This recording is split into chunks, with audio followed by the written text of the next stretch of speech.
पावली तुझे प्यार में मां कठी वेठस कुर्सी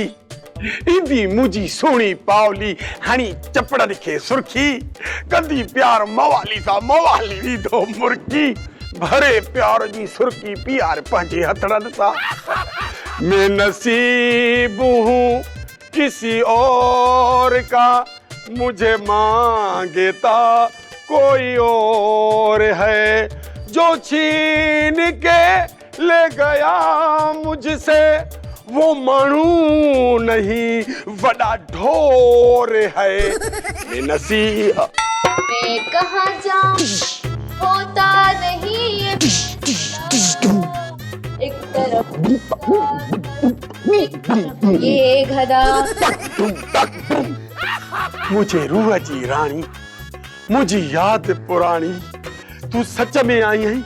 जमा पीटीआई जा देखारेल ख्वाब तो ॾिसां हवाली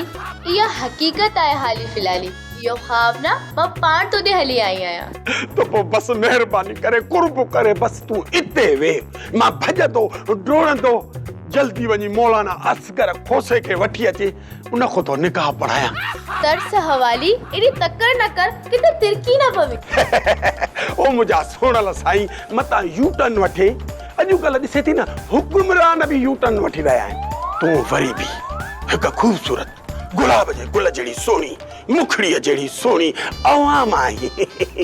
मां तो सा शादी न करण आई आया मैं शादी करण न आई आहियां त बाक़ी छा हिते नफ़िल पढ़ण आई आहियां घर मसलो कोन हुई छा बेवफा औरत गरीब मवाली जी दिल टोड़ी ते तोखे शर्म नथो अचे शादी का वो केड़ो शर्म मुझी मिठड़ी पावली उहा भी त नथी करी न मवालिया तो के समझाइण आई आया हाँ मुखे समझाना आया मां को एडू जडू हाँ छा मां त अलजबरा जा हिसाब भी कोन समझम हेलो तू वरी मुखे इश्क समझाना आई है ना ना हवाली मां तो के इयो समझाइण आई आया त पाण में हिक भी जो नसीब ना हुआसे इने करे त असां जी शादी न थी छो न नसीब में होयासे तू वे होते त मां पक्के आमिल जो तावीज़ तो ठोकिया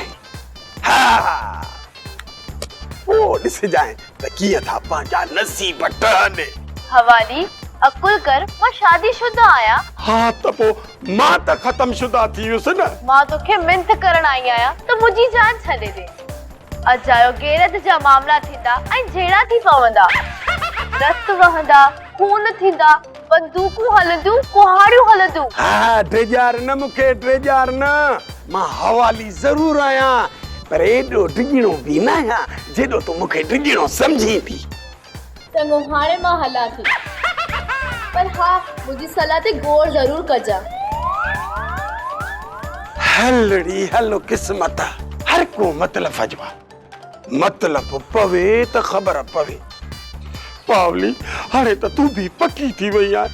लगे तो त तुझी दिल भी पक्की थी वई आ तडे त मवाली के गडा वारो गाव भी नथी विची खैर छड़ी दो साए कोन जेसी तानी जीअरो आ सोप सीरियल मशकरन जो गोठ सीजन 2 जा तमाम एपिसोड्स ॾिसो हाणे HD क्वालिटीअ में विजिट करियो असांजो YouTube channel Sindh TV HD drama.